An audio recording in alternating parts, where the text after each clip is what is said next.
Hello and welcome to Mentors Capital. As a platform, we at Mentors Capital, we aim to provide insights around program selection, college evaluation, admission processes, and much, much more. And we do this by speaking to our expert mentors across the globe. In this conversation today, I have a very interesting personality. Daanish joins me from the United States, and Daanish is going to help us gain some insights into why to apply, why a student should be applying to a Master in Engineering course in the US. Over to you, Daanish. Maybe you could quickly introduce yourself for the benefit of our viewers. Sure. Thank you so much, Anand. Hi, everyone. I hope to be the interesting personality which Anand mentioned. So let's start with the basics. I'm here. I've been in the US since 2018, and I graduated from a master's in engineering from Cornell University with a concentration or a major in systems engineering. And after that, I've been working for the last year as a consultant in the finance industry. Prior to coming here, I did my undergraduate from Shivnada University in the field of mechanical engineering. Okay, that's wonderful, Danish. I think the first question that I'm going to pose is, when exactly did you start dreaming about Cornell? Right? When is it that this idea sort of crept into your mind about wanting to pursue education in the US, let alone Cornell? Sure. So there are two parts of the question.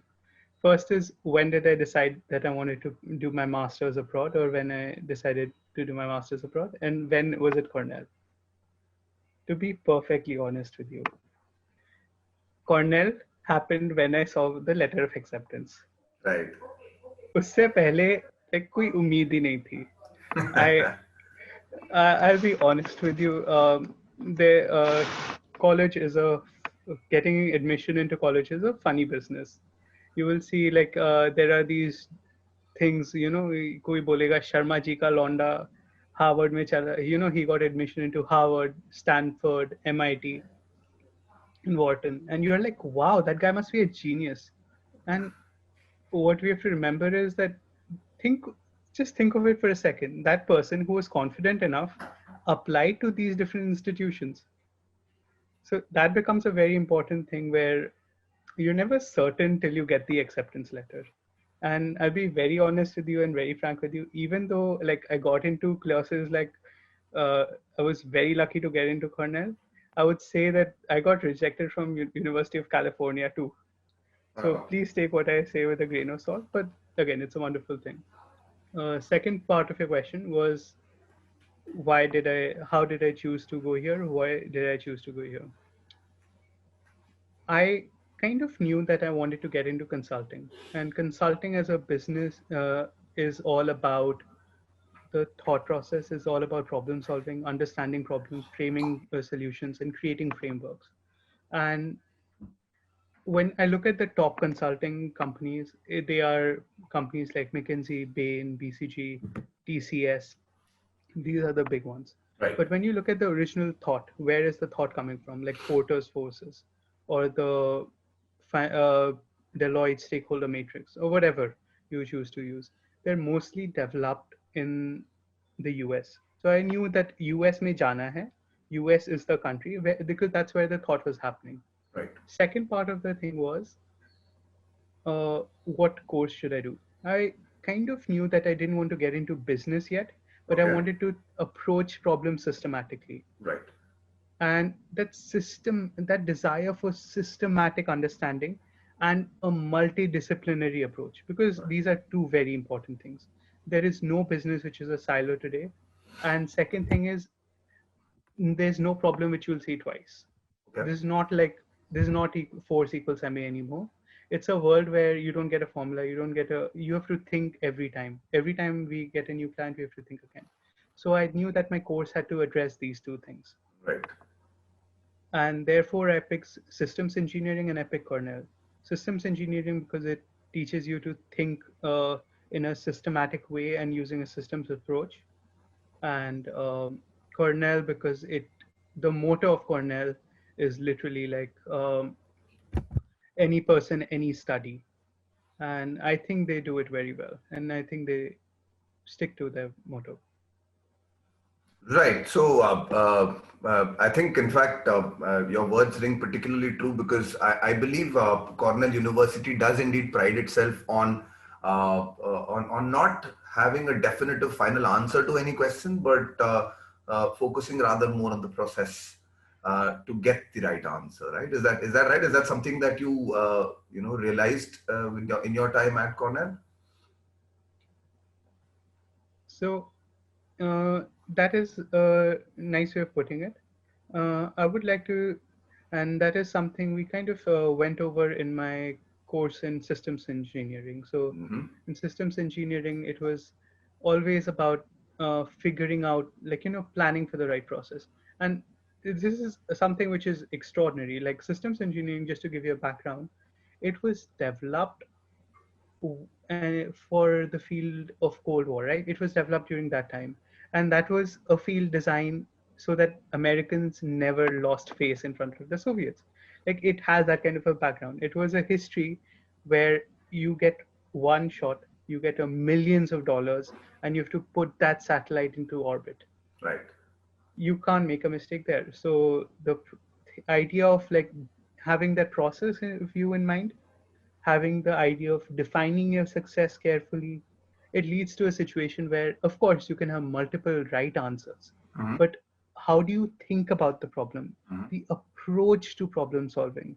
And that very idea that you go step by step by step and logically, I think that becomes important. Interesting, interesting. So Danish, I'm going to go a little off track here, but Sure. do you have an idol in life, somebody that you look up to, somebody that you'd like to emulate? Because there's all this talk around systems and having a step-by-step approach brings to me, it brings in my mind a particular image. But I'd like to hear from you on who you consider as your idol. So honestly speaking, there are lots of people I look up to, and that's like I'm not gonna lie and tell you yes, I've made original thoughts. It's just somewhere down the line, I've had conversations. Like I believe in that kind of having a conversation, trying to figure out something, learning from it, and Yeah. all. And I feel like never miss a good opportunity to learn something new. Mm-hmm. Like I'll give you a small example. And by the way, this is also me promoting my university. So if any one of you is considering like has multiple options, pick Cornell. I'll tell you why. So this is just one day when I'm there, and it started raining, and Okay. like every normal person, I hide under the bus stop. Like I'm hiding there waiting, and it I just, as you can tell, I'm a person who likes to talk. I turn around. There's this kid who's also wet, and see him holding a sheet of paper, and I'm like, "What is this? What do you do?" Turns out that guy was like one of the, like he was just maybe 18, 19, Okay. and he had already published like a huge, like a mathematical thing. I'm sure some of the more technically oriented people would be familiar with, like something about the sandwich theorem. And that person was using that to prove one of the more complicated mathematical identities. Mm-hmm. And these are the caliber of people. I won't say everyone is like that, but I'm saying that there'll be enough people like that when you go to a place like Cornell. So pick Cornell. Study with the best. Pick Cornell. Study with me, I think, should be the motto. Of course.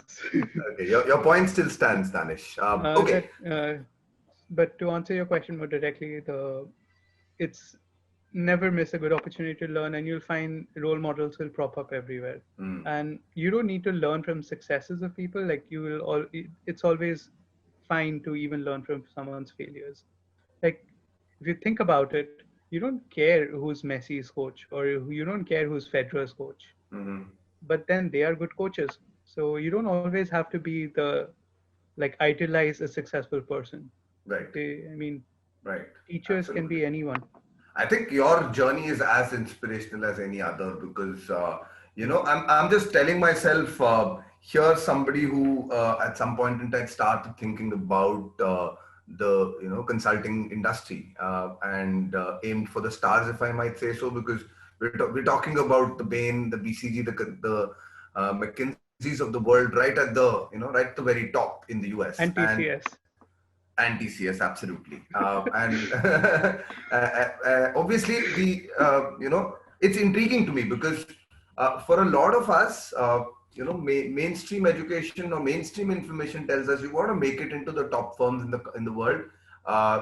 Nothing better. I mean, for an Indian, that seems like the ready path is going to be an IIT and then an IIM, and then you join some of these firms. And I think you've taken one of the less traveled paths of having done engineering, and then even though you wanted to get into consulting, you chose to study systems engineering, which is, to me, it's an atypical path to the same end objective, which is to expand your repertoire in the field of consulting. So tell me when that whether these kind of questions came in your mind, the thought of maybe studying a normal course in business at postgrad, or whether engineering, after engineering, that was just a natural thought for you.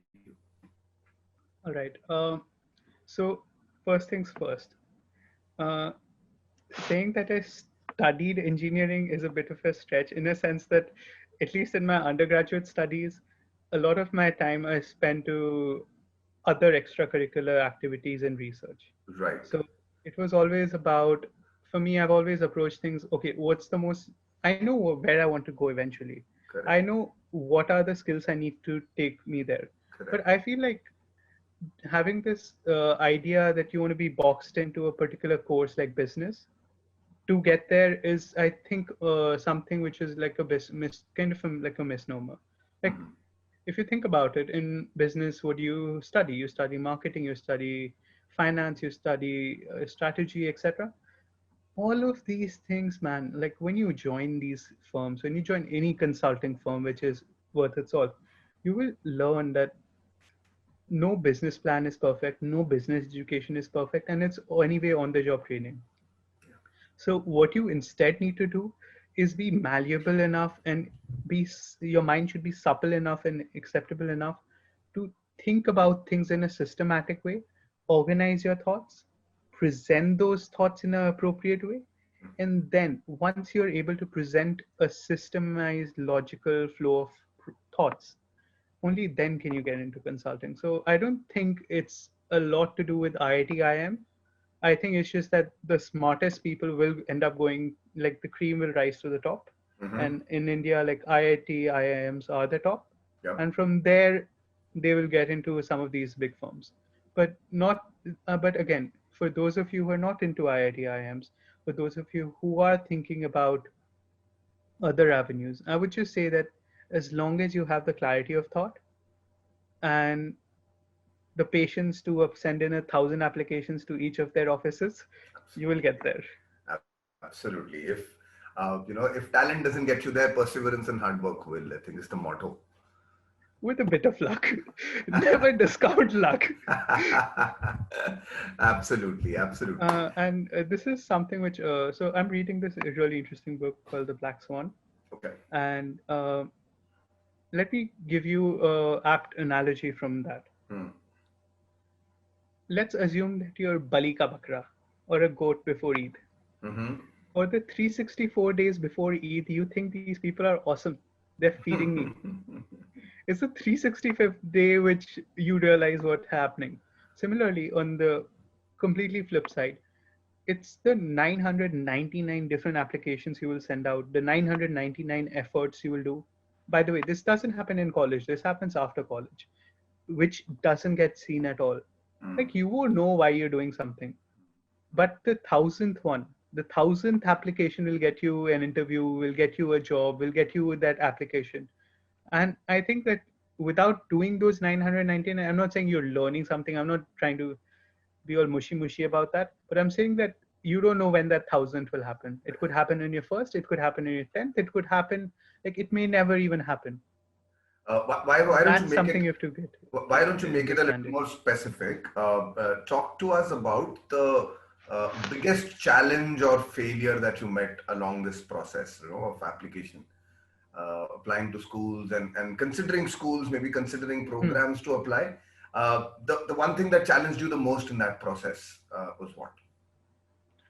Sure. So, as part of the application process, there are three, four things they ask for. Mm-hmm. First is the GRE score, the GMAT score. Second is the essays. Third is the letter of recommendation. And fourth is the interview if they have one. Correct. Now, you have to understand that when you look at it from this perspective, it seems like, okay, which one of these was the hardest? Yeah. Because that's where people are mistaken. Like they think their objective is to get into the B school, it's to get into that course. I think the objective needs to start a little bit because again, what are you writing in the essay? What are you writing in there? Or like, what is your teacher or professor praising you for? What is your like manager praising you for when you get an LOR? Correct. I think that's where the conversation needs to start. And one place where people need to understand the difference between I is preparing for IITs and preparing for, let's say, Cornell, is to understand the idea of the small habits and the consistent habits across different domains which get you to Cornell. For example, like in college, there were so many different activities I did, which I think helped me become the person I am today, which eventually made Cornell see the value in me and which got me admission into Cornell. This is not the case with something like an IIT where you're just knowing those, okay, maths kar liya, physics kar liya, chemistry kar liya, and you will write your JE exam. That is not the same process. You must have been quite the restless soul in college, weren't you? Always dying for, thirsting for some action, looking out for things to do. Everything except academics. Is that the way you were in college? Yeah, I will not make. I won't lie about this. So if there was something I didn't like, I didn't study it at all. I see. My thing is that when it comes to admissions, right, they need three things: intellectual aptitude, social aptitude, and they want to understand like the why, the novelty of your thought, the Correct. clarity of your vision. Intellectual aptitude, they will. There are three parts again. First part is GRE, GMAT. Correct. Second is your GPA. Third is anything else you can show, which is, in my case, I showed my intellectual aptitude through GRE, GMAT, and my research. What was your score on the GRE and when you did apply? Good enough to get me into Cornell. Just kidding.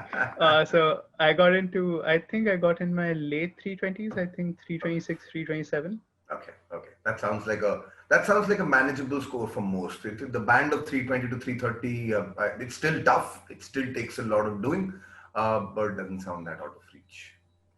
Yeah, that's true. And I would always say like go above 330 if you can. Like, I mean, that's if you're targeting these schools then above 330. And there was this point where I considered like, so again, you have to understand that I started at a place which was very comfortable for me, where when I gave my first mock test, like again, this is without prep, it started at a place where I was able to get 160s in my quant and between 150 and 165 in my verbal. And one of the few things I had to like really work on within the process was one was making sure that I sat for the entire exam with like mind focused. Second thing was like with some of these exams you have to like okay know that ये question छोड़ना पड़ेगा or this question is not for you and this question is for you because every moment you spend on a particular question is the moment you take away from some other question. Smart decision making, basically. Yeah. Right.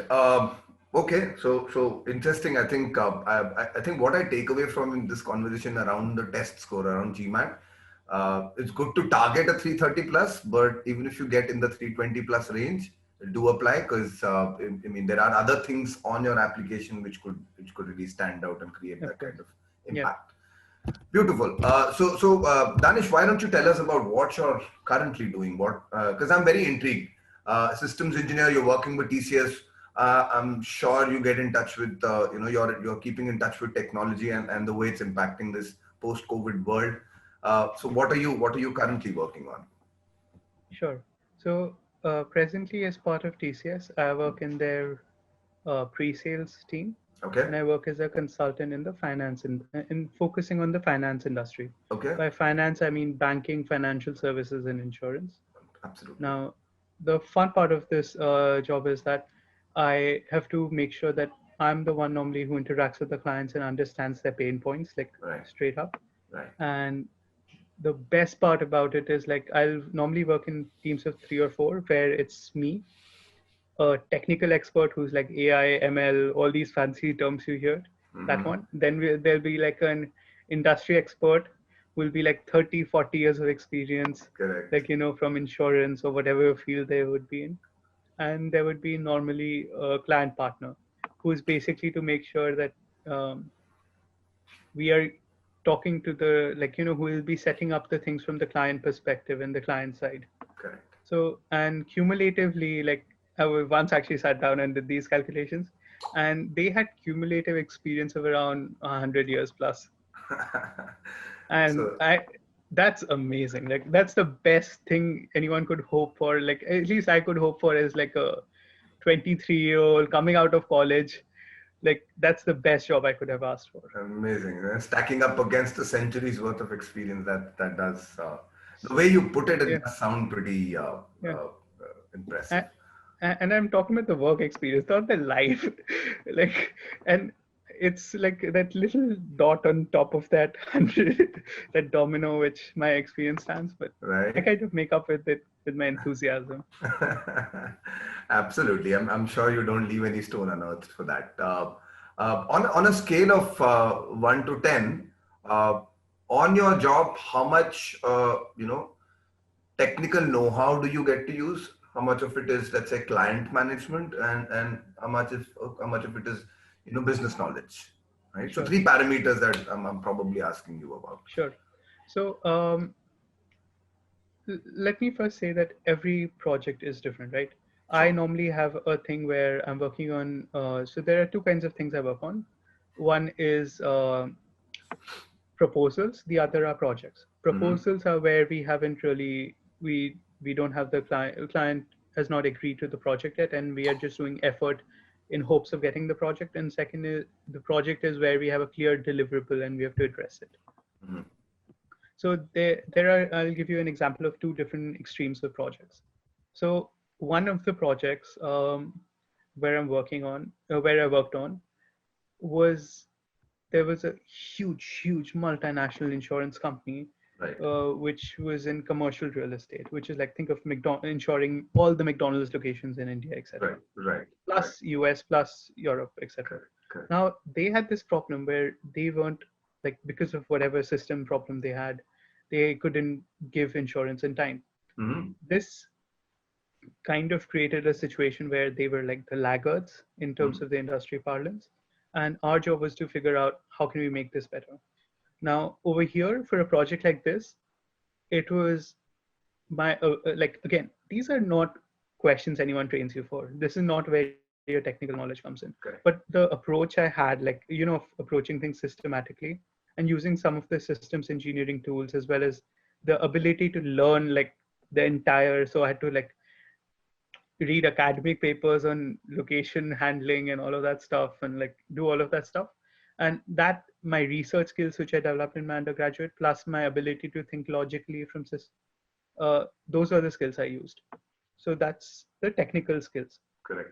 Whereas on a different project which I have, for example right now, um, where I'm working on the overall IT communication strategy, Mm-hmm. it's more to do with a person, like how is this person viewing that person, and how is that person viewed by his board. Mm-hmm. Mm-hmm. And so we have to, like, we can't always, like, again, I'm sure you would appreciate this, but there are times when you can't ask this question directly, like, dude, can you just tell me, like, what's up, like, what do you think of him, what do you think of them? Mm-hmm. We can't. So we have to understand this from the cadence of the voice, from the way they kind of state the asks, etc. Mm-hmm. And it's a Sure. lot more of a project where I'm using the more human side of things and the more empathy side of things Okay. than the technical. Which one is your strongest suit, the human empathy side or the technical system engineer person that resides inside of you? I I think it's a very interesting marriage of both. There are some things looking to develop, and that's something which I'm working. There are some things I'm working on. For example, like one of the things is that I am one of those people who is an ideas person, but I like to build consensus around ideas, even if it's not my own. Okay, okay, that's So a very interesting way of, you know what that brings to mind, evokes memories of this show called Westworld. And the other day we were having a conversation about the fact that the culmination in that program at one point in time is about the bicameral mind, the fact that a mind is yeah, capable of building an image of itself and then dispassionately viewing that image. So in a sense, what you're saying is that you like to generate ideas, but you'd like to keep yourself apart and say, okay, let's generate consensus around those ideas, and that seems to be as important. yeah. See, at the end of the day, it's like this. Like I'm working with experts, right? Correct. When I go in to advise a company, the company has been around for years and years. Right. The company is generating money. That's how they were able to pay our fees. Right. And it's not like everyone I'm talking to are smart people. Right. So I can't expect myself to be like, okay, I'm the only smarty pants around, and my ideas are the best ideas. However, what I think I can do better than most people is like I was the oldest in my generation, and I had to deal with like 7, 8 kids at once. Like as like just a guy who's like 4, 5 years older than them Oh, okay, as okay. a cousin. You were the elder मेरे cousin. बच्चे नहीं है, not my बच्चे. So Thanks for uh, clarifying that. I could have told you like the secret of my skin and all of that. Anyways, so I think that sort of a thing, as well as the fact that as a kid I had to move around a lot. Like every few years you change a house, I had to make new friends and everything. I think that sort of created this an ability in me to just keep my head keep calm and make sure that I'm able to like include everyone is in the thing. Like it could be, and again, I don't have to be the leader, Right. but I just have to be like sane enough, and have to be communicating well enough so that they respect what I say, and they are able to form a consensus around what I say. Spot on, spot And on. it could be a simple thing. For example, like let's say and again, what would happen is like there would be a group call where everyone has a different approach, right? And at times it could be a simple thing, like you don't have to speak out in the most obvious way, like mute everyone else and go on a rant. No, it could simply be like, okay, I heard this from you, I heard this from you, and then you can just put that in the simple text message, like just repeating what they said. Like Yeah. instead of a 1 minute rant, you repeat it in a sentence, like, is this the ask, is this what you said? And sometimes just that is good enough to create a consensus. Oh, okay. Interesting, interesting. I think my mind also goes back to the course on Westward. negotiation. Not everything is about sitcoms. No, I'm saying my mind goes back to courses around psychology, and I remember we had this course on negotiations. I mean, almost every single B school worth its Yeah. salt has one. And you do talk about stuff like these, right? What helps you reach a consensus? What helps you gain the upper hand in a negotiation? And I think these are as much life skills as they are business skills. So kudos on that, man. Definitely. Thank you. Okay, so we talked about Purdue, but I'm going to circle back, because here's a question that I find myself asking, especially if I'm an aspirant for, a master in science or a master in engineering Sure. course. Where does Cornell stand when you compare it to, the other top schools in the US? I mean, Harvard, MIT, Stanford, and then there's a Cornell, a UCLA. So where do you see, Purdue? Where do you see Cornell in that list of Ivy schools in the US? And what do you think is, are the set of values that that your university focuses on, which is unique from the way a Harvard or a Stanford, perceives its candidates? Sure. I think this is like I think this kind of becomes uh, okay. You short on words. I There is must have a asked something okay. controversial. There is a simple answer and there is a nuanced answer. Absolutely. This the simple answer or the 2 second summary, not a simple answer, but the 2 second version is this. I don't think it makes sense to ask a question like who's richer, Bill Gates or Mark Zuckerberg, or Right. like, Absolutely.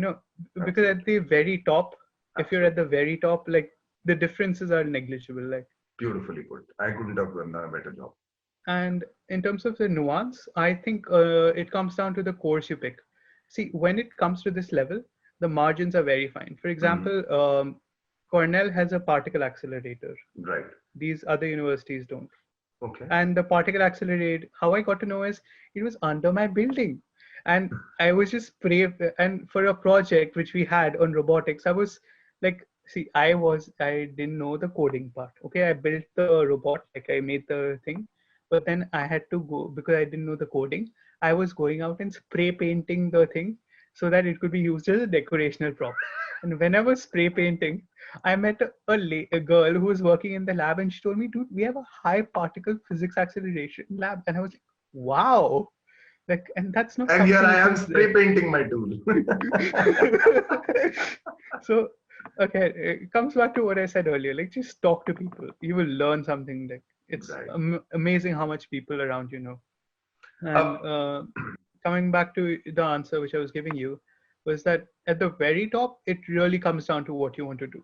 right. Of course, all of these are great schools, man. Like if you got admission into all of them and you have to decide, yeah, congrats. Mm. I would say pick Cornell, but like, No, no bias. No bias absolutely in that answer. uh, okay. Honestly speaking, if I could pick between all of them, I would have picked Stanford for a very specific reason, and it's non-academic, Hmm. completely non-academic. Hmm. I felt I was completely unprepared to face the Ithaca, the North American winter, Oh, and okay. it and like I'm telling you, the everything else, like, see, you will find good people everywhere, good courses everywhere. Everything will be the same. No one can do a thing about the weather, Yeah. and I'm telling you, like, for at least for me, when I saw that the sky was gray and dark blue for like so many months of a year, so continuously, like first time I saw snow, I was happy. After a month after this thing, it's not, it's something which I personally was not able to like handle. Like, so I remember my GPA, it fell from like 3.9 to 3.4. No, 3.5, 3.4, Yeah. 3.5. Many So people like, will argue that's not a fall at all. okay, again, uh, just to be honest, so that you guys don't think that I'm like I'm like a super genius or something. In my undergrad, my GPA was 2.9. Yeah, well, but you did choose something that you like doing, so Always, that does always. come into the way. So, That's something I say, like, do it from day one, mm, because mm. honestly, like, there's no other way to live life for me. Like, I have another question about the course that you chose. Well, what's the difference between a master in science and a master in engineering? Because forget that you studied systems engineering.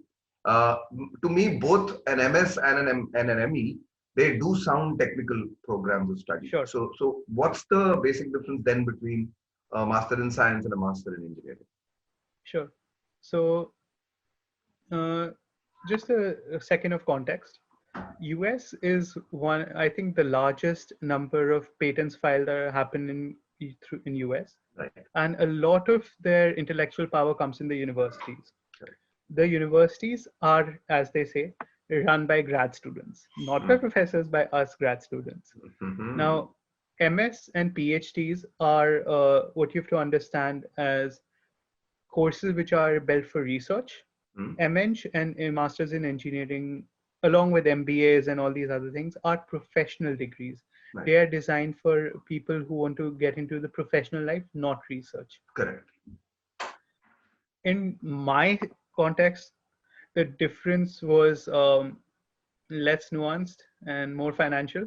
m.engg was 1 year program, MS Okay. was 2 year program. Okay. Okay. And like I received a scholarship for a finite amount, and I thought 1 year lesser than 2 years, so better. Oh, amazing, amazing. Okay, okay. That is a very, very important consideration. One that I was anyway going to ask you about. So what kind of let's say I'm a student looking to study a 2 year, 4 year, 1 year program in the US. Uh, Realistically, what chances do I have of getting a scholarship or financial aid? And realistic, like let's say I'm an average student. I'm not the cream IIT. I am kind of a profile.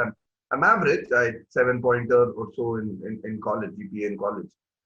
What are my chances of getting financial aid or some sort of financial assistance when I come to study there? See, if you are an average student who wants to come here, you will most likely get into an average university. Hmm. And the resources available at an average university are not that big. Hmm. Again, resources like anything else are consolidated. They're aggregated at the very top.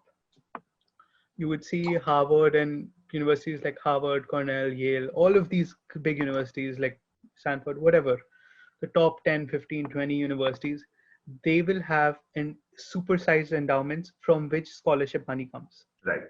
And their individual engineering programs and all will have access to money from which all of this money will come. Correct. Furthermore, they will have like access, and they can write you letters from which you can get CSR funds, which are another source of scholarships.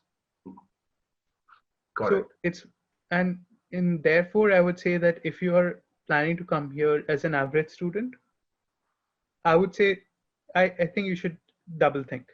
Like, don't, Hmm. maybe US is not the right option for you. Maybe you should consider Canada. Maybe you should consider Australia.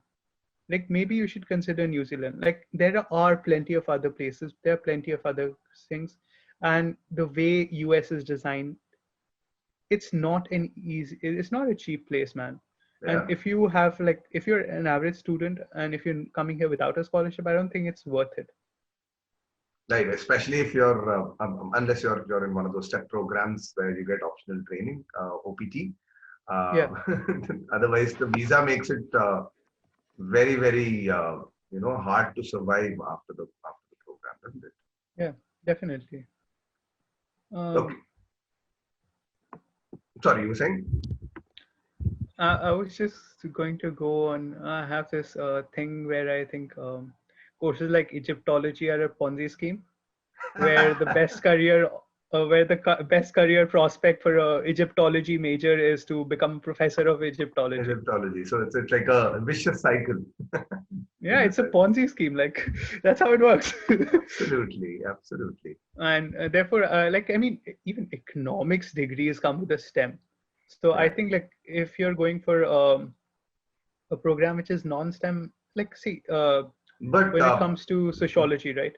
When it comes to history, when it comes to all these courses, I think a lot of it you can just do when you're in any university by just doing a few courses, reading a few good books, attending seminars if you're interested. mhm, mhm, But you cannot get become an engineer just by reading around. Like, right, you may not become a historian, but you will know enough history to understand the broad, like you will understand the medium Dora, long Dora, like forces of history. You will understand the systemic. You will understand the big history or notion of history. You will understand I think this all of is these different I think this is themes within where history and I think this is sociology. I think this is where as a platform we come in and make the disclaimer that all the thoughts presented by Danish are his own. Of course. So, yeah, no, I mean, I'm just saying there might be some history majors listening in and thinking, no, it's not as if we just read books and become historians. Man, come on, we do a little better than that. Of course, I respect the hustle. I just mean that I think it makes more sense. Like, by the way, they have courses like informatics sciences, and they have, Yeah. I know a lot of people who, like, do history, do all of, for example, one of my friends, he was a German researcher Mm-hmm. who was a hardcore sociologist, All but he right. looked at sociology, like he was studying how elections and Mm-hmm. how the stability of multi-party, multi-coalition elections. Mm. First And past he the was post. looking, pardon? Maybe the effectiveness of the FTPT, the first past the post Yeah, yeah, system. yeah. So Well, he was a, it is nowadays the talking point across the globe, isn't it? How free and fair elections are, and how whether they do represent the will of the people. It's all the of rage course, nowadays. yeah. And I'm just saying that he was doing it in a statistical manner. So it wasn't Right. just, and what I was saying was like, in terms of what is being rewarded Hmm. in the economy, in the business, in wherever, Hmm. it is a multidisciplinary approach. Any Absolutely. number cruncher will be replaced by a calculator and a software. Correct. Correct. Every like historian will be like, only the top 4 5 historians will be left. The rest of them will just become like professors. No offense. Only a few of them would become like authors. They would do anything of consequence. And if that's and I'm saying that, but whereas if you combine the two, if you combine this ability to talk, the think Correct. critically, with an ability to, like, substantiate your thoughts with facts, that's what's important. I think the fact that technology is growing leaps and bounds also means that all of these fields are evolving. I mean, the way history was studied and imparted as a subject maybe 1,000 years ago was vastly different from the way we read history today.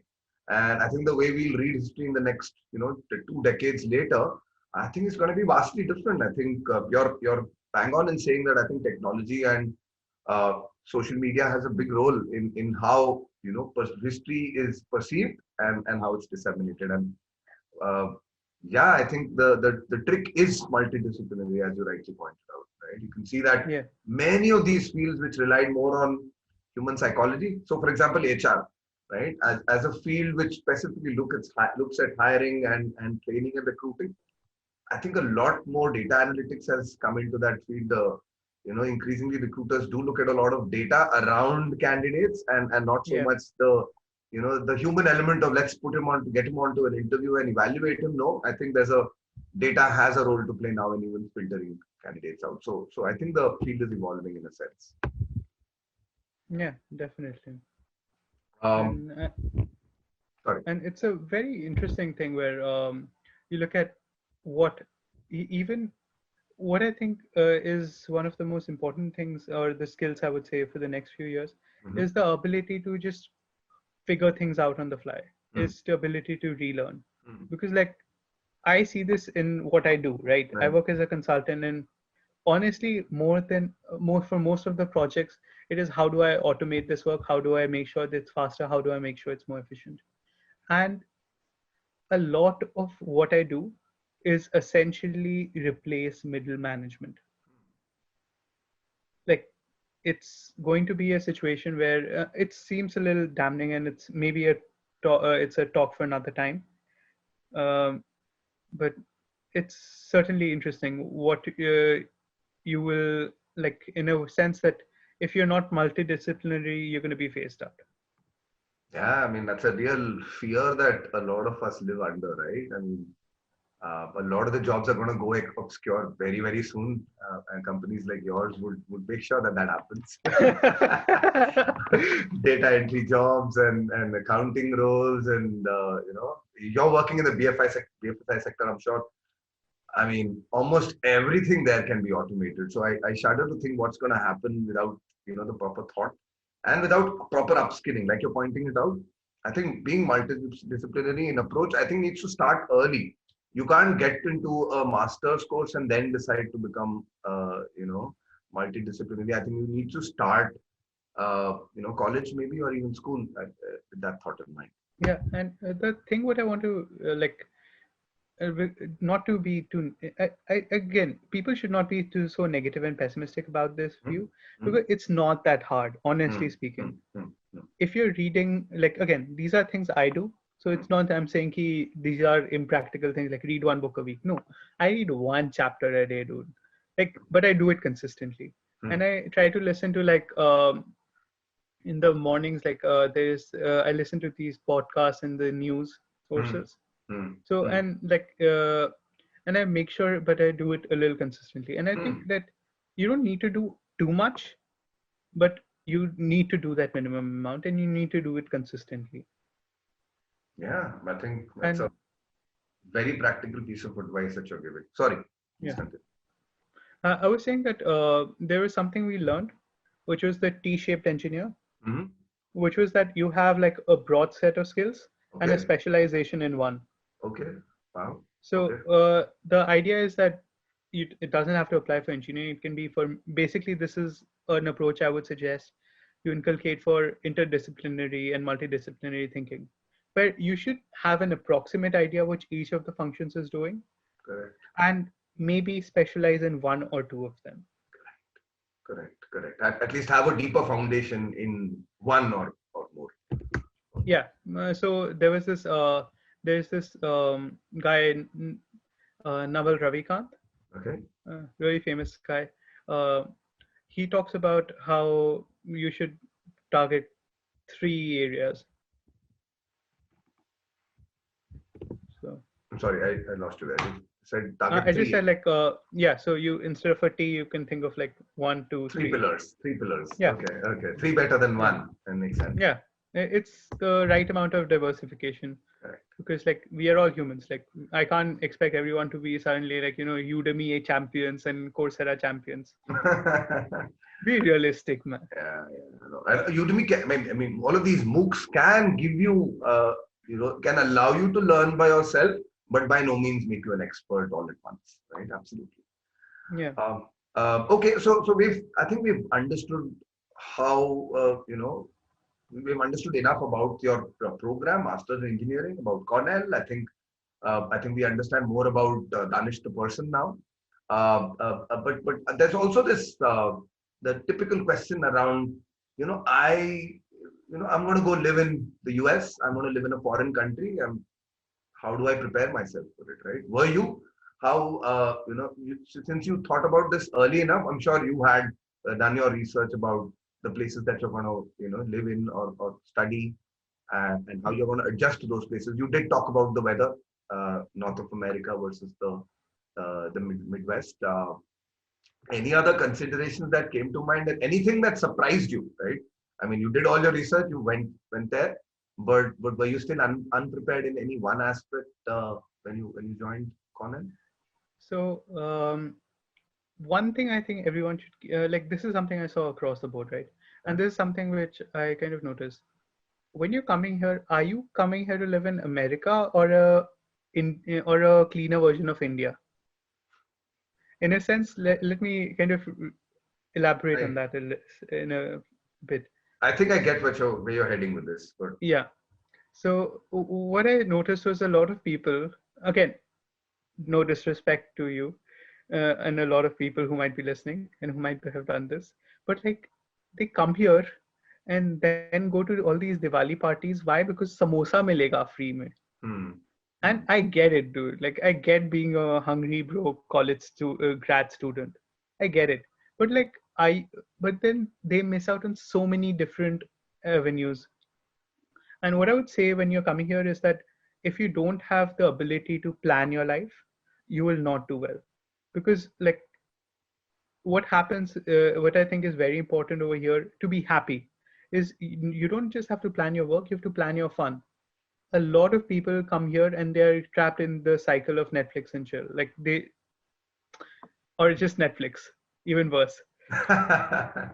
So yeah. what I've seen is like people, they will not do anything. Like I ask them, "Oh, what are your plans for the weekend?" And they'll be like, nothing, bro. I'm going to play FIFA.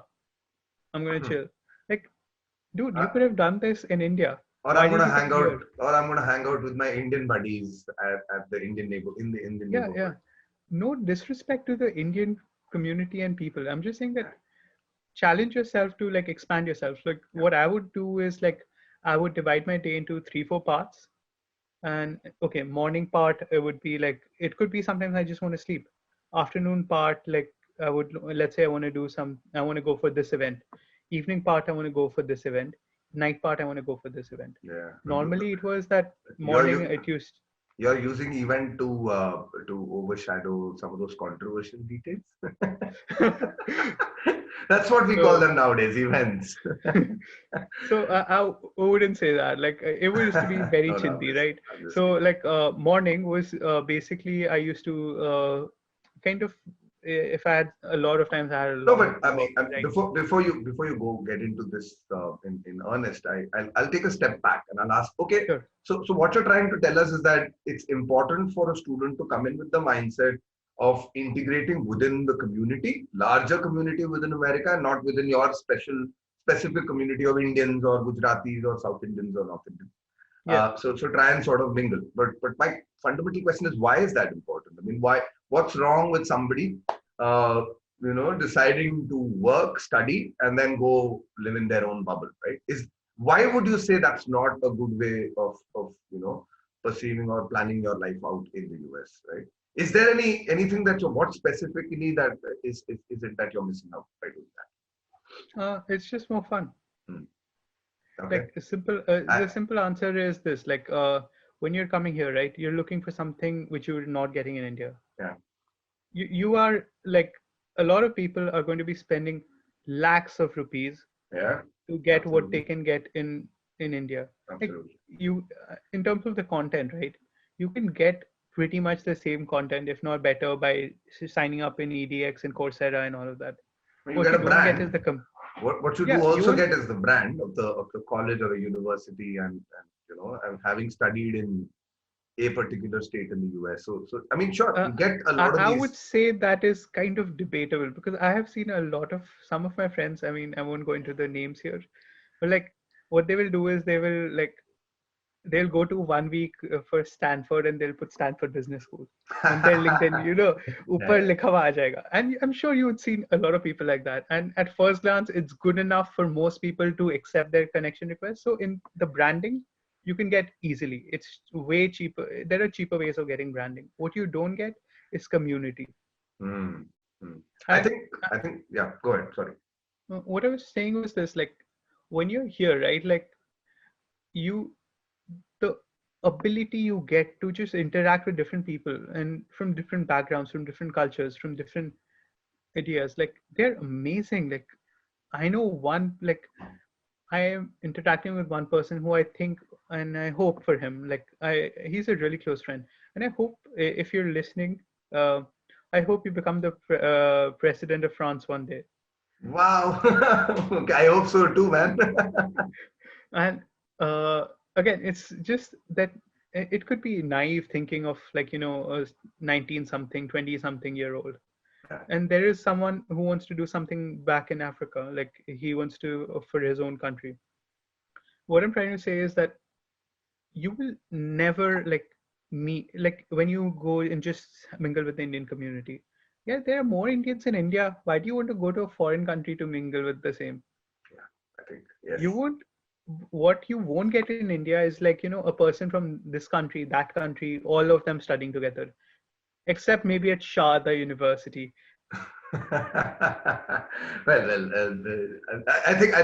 I understand where you're heading with this. So basically, you're saying that if you're spending lakhs of rupees and your time and energy to go apply to a foreign university, then you're investing as much in networking and as much in this whole process of exploring ideas and communities and people. And you should do the justice to that and not go into your own cocoon when you land up on the shores of America. And Yeah, is that what you're trying to say? more or less. I mean, even less. See, networking and all are bigger ideas. Yeah, If you're a kind of guy who's thinking about networking, you don't need me to tell you to intermingle with people. correct. It is for people who are going to go to US and spend every weekend like playing FIFA. This is targeted at them. Like, trust me, FIFA costs less in India. It's way easier, and you will have to cook your own food. And trust me, it's a bother when you have to do that. So So stay in India. If you want to play FIFA, stay in India. If you want to like play football with people from around the world, come here.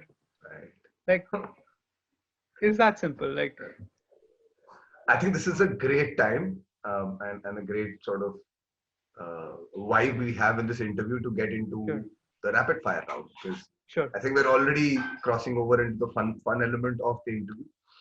I'm gonna shoot a couple of questions at you, a few questions at you, and maybe you could pop up, tell us the first thought that pops into your mind, the first answer that pops into your mind. Yeah? Okay, Um, the thing that you cook the best. chicken. Okay, what Uh, kind? What kind? to be precise, I really make a good chicken tandoori, and Wow. I've been again. It sounds simple until, like, you forget to make the cuts in the chicken and marinate it properly. And other than that, like, see, it's a dish which I can make and keep. Other than that, like pastas, I make really good pastas. Amazing, a man of many talents. I mean, Indian and continental. Beautiful. Yeah, What was your favorite spot on the Cornell campus? favorite spot. I would consider it One Crom. So where Okay, I lived in with 35 other people okay. Was this like a and dormitory? in a house. Okay, a Pardon? house. Was it like So a it dormitory? was no, no, no. This is more fun. So you Hmm? would have. I'm sure a lot of people have seen the frats in Yes, through a lot of yes, parties. Then they yes. know about sorority. So frats are for boys, sororities are for girls, Girls. co-op are for people who want to have fun. Okay, I think that's the note in which you want to leave the viewers wondering or imagining. So Okay, I had a ball. So I would say that the some of the best times I had was just like at there. okay. I mean, my next question would have been, what was your favorite activity on campus? But I think we just let that pass. I would say Okay, education. absolutely, and I would completely believe you at that. Okay, most unique travel experience in the US. Okay. I think one of the experiences which instantly popped in, again, this is super corny, Hmm? but it never hit me that I got into Cornell for the longest time. It Okay. hit me like when I still remember this bus turned and I just saw this building, Cornell wala. Like, Hmm. there, and it's not like an important building. It was the dairy wala building. But like, just having said that, it was like something which sent shivers through me. Like, it was like, wow, like I've actually made it. Like, there is these things when you finally realize, huh, I finally made it. Hmm. Okay, interesting. Um, Other than this, I think one of those crazy nights in Cornell when on the weekend, where I ended up in a small town where it was like a small town, and for those of you who don't know, like in upstate New York, where Cornell is, in small towns, they're hardcore Republicans, Uh-huh. Okay. and it was really interesting for me. Like I was, by the way, I love to talk to people, so I was in this local bar and I was talking to people, and they were like, and it was just nice to talk to them and see where they are from, like why they think the way they do, etc. I take from the manner you speak that you weren't really, aren't really a Republican at heart. I would say that I'm somewhere in between, where I kind of think that we should have healthcare, education, all the rights and all, but I think that can be sponsored by a deficit in created by reducing military spending instead of raising taxes. Hmm. I, Like I, I as a would consultant in finance, like I would never say that capitalism is bad or free markets are bad. See, absolutely, free markets are good. absolutely. Um, Socialism is good, but socialism needs to be applied as a policy for healthcare, education, and the basic needs, not in terms of like, I don't think it should be applied in terms of a market construct. Like free markets are the best. Absolutely. Let the markets handle I think the themselves. world is heading to a place where we need to find, uh, let's say, a version of economics which lies somewhere between capitalism and socialism. And I think the world over, I think we realize that. And And to my personal favorite, personal preference is that with all of this, you also add environmental, care. Yeah. Whatever we do, I think we have to make sure that environment is our top priority. I think if that's the way governance can happen, that would be the best. But then that's me Uh, talking.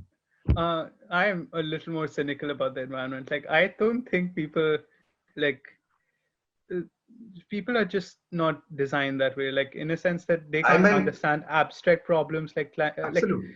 Which is why I think it's a problem of governance. Which is why I think it should be the government which has that as a priority, and not so much the people. Because if the government starts driving, So for example, I mean, let me give you an example. I live sure. in Delhi. I live in Gurgaon, and every year, come the month of November, December, till March, we have this huge problem of pollution. Right? It Yeah. happens every single year when winter comes. Yeah. Every single year, we hear the local Delhi government as well as the central government talking about, oh, we're going to do this, we're going to do that, we're going to invent this scheme, we're going to do odd even rule on the road, we're going to ban firecrackers. But I mean, half a decade has passed by and nothing really concrete has happened. So I mean, to me, I think the solution is not micro. I don't think as an individual, as a citizen, I can really change the state of Delhi's pollution. I think that's more at a policy level and that's more at a governance level that steps need to be taken. Which is why I feel that even though this government that we have, I think it does. I mean, take the Paris Agreement a lot more seriously. I still think there's a long way, to go before I can say that yes, their conscience is indeed in the right place as far as the environment. I would That's what. say that I'm saying that I'm a little more cynical, Mm-hmm. where in the sense that I'm not saying that they will uphold Paris. My prediction, again, I would love to be proved wrong on this. This is one prediction. Please prove me wrong, world. And if you're someone who's listening who does really well in life, just prove me wrong on this one. Like, I don't care. uh, I think the world will reach a doomsday scenario, and then we'll pull out all the stops like terraforming and all, like where we throw up sulfur-based aerosols in the air, trying to deflect sunlight. And that's the path where I see, because like I don't think there's been a situation where we have been like, uh, where we have only prevented things once it's too late. We have only stopped about, like, think about COVID, think about all of these crises. Every crisis in the world has only stopped when it got out of hand. And unfortunately, that's just the reality of who we are. Like, um, when, We could like, actually debate this all day long about whether the doomsday has arrived or whether it will arrive at some point in the future. Because, I mean, to me as a cynic, I already look at the way our environment and our ecology is. And I'm already thinking, man, I think things are bad enough as it is. I don't think the yeah, oceans are clean. I think the polar caps are melting way faster than they already should. So we are already in the midst of the doomsday as you foresee that. So maybe it's time we react. mm, I think Trumping ousted is one step in that right direction. Because I mean, I don't know if fair enough. Biden is going to be opposed to the Paris Agreement, but I certainly hope he isn't, and I certainly hope that US takes a lead in the Paris Agreement and climate change. I think in general, I think the Yeah. world leaders need to be they need to spark the debate. They need to have that as top of agenda. And until that happens, I don't think the world has a future. Anyhow, we are way off topic. Okay, couple of The questions rapid to fire. rapid fire. Come back to the rapid fire. Yes. Most interesting, most funny moment in class so far. Okay, Funniest this moment. is a true story. Yeah. And okay, so for my project, for my capstone project, Yeah. it's big fancy project, right? I had to work on US's energy policy, Mm-hmm. and we were creating an alternate, a completely different paradigm. Right. So, and for this really monumentous task, the people were uh, the coordinator of the entire systems engineering program, Mm-hmm. me, and this guy who was like a remote student, whose Mm. name I read as M.A.J. space Kim. Okay. I called him Madge. Turns out he was Major Kim. Okay. And calling him Madge in front of my coordinator and him was, I think, the silliest. Was, I think, for me, like one of those. Okay. Wow. Facepalm moment. Complete face palm. Right, absolutely. But I mean, this story. I mean, reminded me of something else. Maybe you could. I'm sure you're in a position to tell us more about. Define. I mean, I'm sure most of our viewers. I don't think they really know what a capstone project is. So maybe you could tell us a little more about what is capstone and how does one, because I'm sure capstone projects come along the way, whether you're doing a technical course or Sure. non-technical course of study. Exactly how would you describe capstone to somebody who doesn't know about Sure. Again, I'm giving you my experience and my understanding within the context of my course and university. it? Sure. But the way I understood it is that as a professional degree, Mhm. the onus is much more on presenting a measurable impact. Yeah. Now, capstone projects are designed more oriented towards a measurable impact assessment. Yeah. Like, so capstone projects can be either done through internships and industry sponsored projects. They can be public policy projects like the one I did. And by the way, the end state for our project was a presentation to the governor. Okay. Okay. So in that sense, like, we have a very, very, like, it's not like the thesis you're reading out in front of three other academicians and all.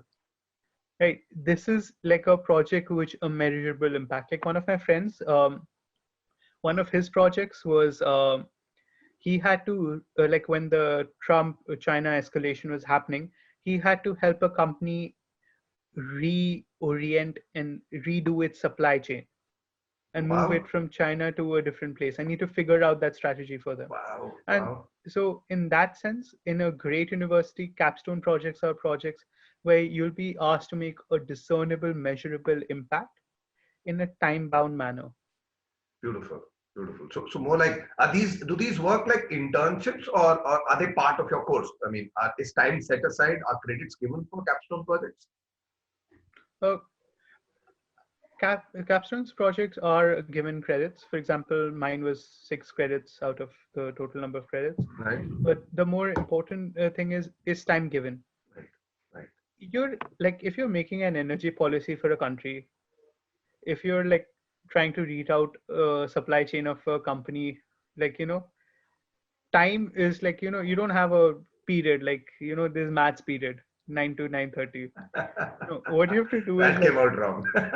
like there is never like allocated time, like you just, So, and again it comes no. back to what I was saying earlier. You have to be able to do time management. You have to like literally sometimes, like the person who was my coordinator, he was busy, man. Like this dude, like he made like in Star Wars there's that robot, right? He designed that robot, and it's like, Wow. so he does Wow. like a lot of interesting shit. Like some of his courses, like I remember he was showing us, okay, so we were learning something called IDEF 0, right? Some systems engineering gooply goop. He showed us an example. Okay, this is the practical application. uh, we deployed this in Puerto Rico when there was storms, and he was the one who deployed it. So it was his project which he's just turned into this. I suddenly, I mean, the moment I hear the word deploy, I'm already like thinking there's this huge satellite television in my room and you're saying, deploy guns now. And but yeah, I mean, I'm sure. I mean, jokes not withstanding, I'm sure it must have been, I mean, very, very impactful and very Yeah. interesting to work. It all sounds very interesting. In fact, to my embarrassment, my question I think was misrepresented because I meant to ask, is it part of a regular semester or is an entire semester dedicated to it? Because Again, I think it depends on the curriculum and the way the program is defined, because I know in some universities and some things, they have like in between capstone correct, project correct. where they will have fall semester, winter break, where the capstone project What happens, it happens. and then they will continue that in the That's next right. semester, winter That's right. semester. That's right. That's right. So every university has a different design. For us, it was, again, for my, with when I say us, I mean my project, Yeah. because again there was a list of 20, 30 different projects. Sure. For my project, like, because it was three of us, it was me trying to figure out time with Yeah. the major came, and my my coordinator, and both of these people are like busy. Like one's a major, the other is like like he is doing He's busy he in had his Puerto hat in Rico. so many things. Yeah. So like now one of the smartest, like my professor, like I had to give it to him. Like he was one of the smartest guys like ever. Like he's the, I think in terms of my professors, like my favorite professor hands down. Like we have this thing called technical readiness levels, which Mhm. is like something which NASA uses to measure how ready the projects are. Yeah. He taught us that concept using Iron Man movie, the Wow. first Iron Man movie. Wow. Wow. Beautiful. Yeah. I So get that. so in with regards to that, I would just say that these people were really busy, and like so a lot of it was again I want to make sure that this comes out correctly. I'm not saying that I did a lot of the work, because it was in terms of the pages. Let's say I have to write 10-page report, right? 9 pages would be written by me, but that one page where I need their help, it could not have been possible without them. Absolutely. Like when the experience of the major, right, where was understanding of, okay, if we are using the energy policy, right, it's against, I'm writing an energy policy which will protect US interests from Middle East, Mm. which will protect US interests from Russia. I can't do it without this guy's intelligence. Absolutely. I can't do that analysis, the kind of analysis and the structure, without my advisor's thinking. So I would say that, like, I would put in like 10 hours of work, call these guys for 1 hour, get inputs from them, and then 10 hours again. Understood. Understood. But do capstone projects also lead to jobs eventually? Do companies see them as, okay, if we like the candidate and we like the work, kind of work he does, maybe we offer him a job? Does that happen on capstone Oh projects? yeah, oh yeah. So my again, not for me, because defense and all of that, and Indians, That is immigrants and defense don't mix. that would be my next. That would have been my next question. Yeah. So immigrants and Indians don't mix, but like my friend who was helping this company with their I would supply have chain. actually said Indians are always behind all war outcomes. Always in the shadows. We influence, but we don't instigate. Yeah, yeah. So my friend, he got an offer. Like a lot of people do get offers Hmm. simply because like you're working on real problems. Like Correct. when you're part of these kind of universities with these courses, like at least in the professional courses, they look at you as a professional. They look at you as a resource. Absolutely. And if you're good enough, Absolutely. that's it. That's the offer. Okay. But I would say, like, honestly speaking, if you're coming to one of these universities, one of the last things you need to worry about is a job. Like, you will have enough opportunities to get a job, Hmm. either by helping, like, like through your professors, through the alumni advisors, from the alumni, from the career. So you don't have to worry about it. But if you're going to any other university where you see a capstone project and you see a private company, hop on, hold on, and you'll get it. Absolutely. I think that's exactly what we're driving Yeah, towards, right? Okay, last question, man. We, in fact, one that you've already partly answered. The one professor or one relationship that you built at Cornell that you really value would be. sure. Um, okay, professor, I would say it has to be Professor Andrea. She Yeah. was a different professor. She taught me product management, and it was a course which I felt was something which I use more often than not, Okay. because of the kind of nature of work which I do. And but other than that, I would say, like, in terms of relationships, like, relationships are as meaningful as you make them, right? Like, in a sense that, are you in touch with them? How many times do you contact them? Yeah. Are like, do they remember you? Yeah. So in that sense, it really comes down to how much you're investing. Like, it could be like, for example, with some of my friends, I try to contact them like once in 2-3 weeks, reach out to them, see how they're doing, how, and everything else. And that is something which I think you need to do. With your professors, I would recommend, like, reach out to them like once or twice in a year, I would say, maybe more if you need their help or something. But like when you're reaching out, just make sure that to your professors, I mean, make sure it's a little substantive. If any of my ex-students is listening in, I think Daanish is telling you to call me when you see this. Yes, please. Yes. Awesome. This was fun, man. I think I had loads of fun. I hope everybody listening in had as much fun too. Any parting words, Danish? Yeah, join Cornell. Join Cornell. Yes, that's the motto for the day. Other than this, I would say that when you're applying for abroad, just make sure you use those opportunities. Like, trust me, you're lucky enough to be thinking about this. And if you're not living your life wholeheartedly when you come here, if you don't do the things you can do when you come here, like, trust me, it's not worth it. You are lucky. Just make sure you remember that and make sure you live life that way. Like, Got it. and that's something which I want to really stress on. Like, I've just seen so many people like come here and they don't know what's happening, they don't know what's going on, and I've seen them fall into depression, and other people just thrive. And I just hope and pray that you're the first kind who's able to thrive. Okay, one phrase or song or word that you would use to describe your college experience in the US. Word, song, phrase. I mean, you have the gift of the gab, so I'll let you choose. Sure.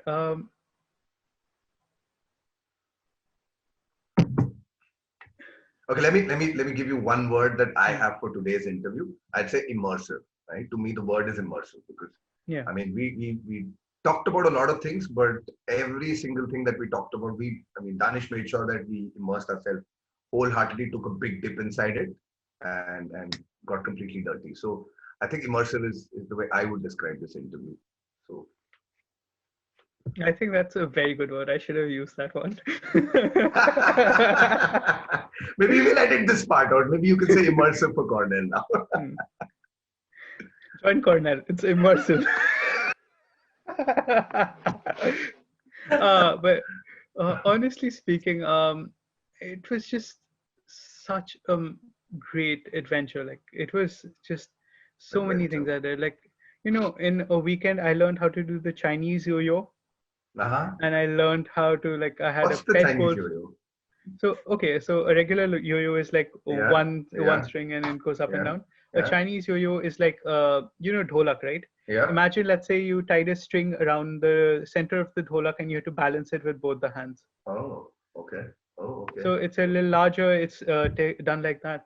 And I feel that you could do so many fun, crazy things and so many just random things in college. Yeah. And all of these will have free food, except the Indian events. Where they'll get samosas. I know they only give you like 1 or 2 samosas. Like, why? All these other events I went to, they had like proper buffet dinners. These guys, 1 or 2. Sir, we only work on donation. No. So, Okay. yeah, I would say just go have fun. I mean, this is, again, I would say this again. College is the best time you're gonna have. Like, it can be the best time of your life if you make it that way. Yeah, I can already see the title of this video coming out. Daanish, the relationship guru, and then Daanish, the mental attitude guru. I mean, no, but this was fun, man. I mean, all jokes apart, I think you've given us enough soundbite to last a couple of, interviews. I certainly hope that we can do this sometime again, in a different format, because I think you're enjoying this as much as I did. So I mean, I certainly hope that we can make this work again. Definitely, you're here making me famous, man. What a guy I want. Absolutely. Hey, which reminds me, talking about getting famous, I did go through the bio that you filled out. Yeah. One small favor, my friend, because that bio goes on your profile page on my website. Maybe can you be a little descriptive on some of those fields? Can you do that possibly? And so 2 things I wanted from you. One, वहाँ पे जो भी essay वाला answer है ना, about yourself, additional information. I would like you to talk about. I don't mind writing it. If you think I should, I can go ahead and write something. right? But I'm asking you if you can, and two, I need your social media handles. I need to tag you with the video on Insta or Facebook. So no hurry, but at some Okay. point I'm gonna reach out to you and say, boss, यार tag करना है तेरा video, तेरे को famous बनाएंगे हम लोग. Okay. Social media handles I'll send it to you. About me वाला part यार आप मैं लिख दो मैं resume से लिख edit कर देता हूँ, दूंगा. मैं resume से लिख देता हूँ, मुझे कोई टेंशन नहीं, मैं पूछ रहा था. I Okay. was giving you the option. Yeah. If you Uh, don't, I mean, you've given us enough to yeah. go by. I'm sure I can write something. No issues at all. And Yeah. I'll run them by you at some point. Okay. Perfect. That Super, sounds man. great. Thanks a lot, man. I'm sure it's pretty late there. I don't know what you have plans for tomorrow. I'm sure you do have some interesting things to do at night. Events, Yeah. isn't that what you call it now? 8:45 a.m. Events follow-up calls. नहीं, मेरे को रात को 12 बजे एक event attend करने जाना है अभी. Oh, yeah, that you can really plan those out. So, वो बहुत अच्छे से planning होती थी. हाँ बेटा. Like we had parties, after parties, after parties, after parties. I can see the twinkle in your eye, man. वो अच्छे से plan होती थी. No, but this was fun. I mean, there were days like, at least in, I hope you can stop recording now. Yeah, I think I can. Yeah. I think now I will stop recording. Yeah. And like undergrad में there were days when I stayed out, like हम लोग इतने, like you know the times I had breakfast in undergrad was the times when I was up all night. Yeah. Yeah. मतलब I remember the first couple of parties at IIM Bangalore. I think party खत्म हुई, हम देखा अरे breakfast सर्व हो गया है. Did we just party the entire night? Yes, we did. Yeah. Exactly. You get used to that life, right? That's what college does to you. Yeah. And I think the most number of bonds you make are on the dance floor or hanging out in one of these crazy, on some of these crazy nights. Yeah. And one of the craziest things was like, so I had when I had gone back to Cornell, like I had basically like I had gone back for a few days to give my presentation, like final presentation. No, this was in Shivnad, undergrad. Right. And I finished with the thing. It was early in the day, like 11 a.m., 10 a.m. or whatever. I go out to drink with and again, my undergrad was like in the middle of nowhere. I go out and I start like for an event with my friends. Yeah. So basically, I'm outside in Dadri, like in a like हमारे यहाँ पे ढाबा का ठेका में, and हम बैठे हुए event पे with my friends, and like you know, it was just like I was one set of people after the other, like 10 से I think 2-3 बजे तक एक group, 2-3 बजे से like, and it went on till next morning, like वो उस जमाने में 4:35 a.m. उस जमाने में हमारे जो कवि होते थे ना, जो ऑडियंस के लिए तरसते थे, वो यही करते थे ना, राजा के कोर्ट में जाके बैठ जाते थे और फिर ऑडियंस बदलती रहती थी, बट वो गाना उनका जारी रहता था, इवेंट उनका जारी रहता था. It ended यार मेरे को यहाँ पे I think 6 stitches के साथ. Don't kid me. I have one of those injuries too. हम कुंभ के मेले में बिछड़े थे क्या? This is like a proper movie plot. Hindu, Muslim भी है, वो भी है. Beautiful. अमर अकबर एंथनी का plot लग रहा है ये. बिल्कुल. Anyway, awesome, dude. I mean, this was really fun. I mean, I certainly hope we can do this again. I'll touch base with you once.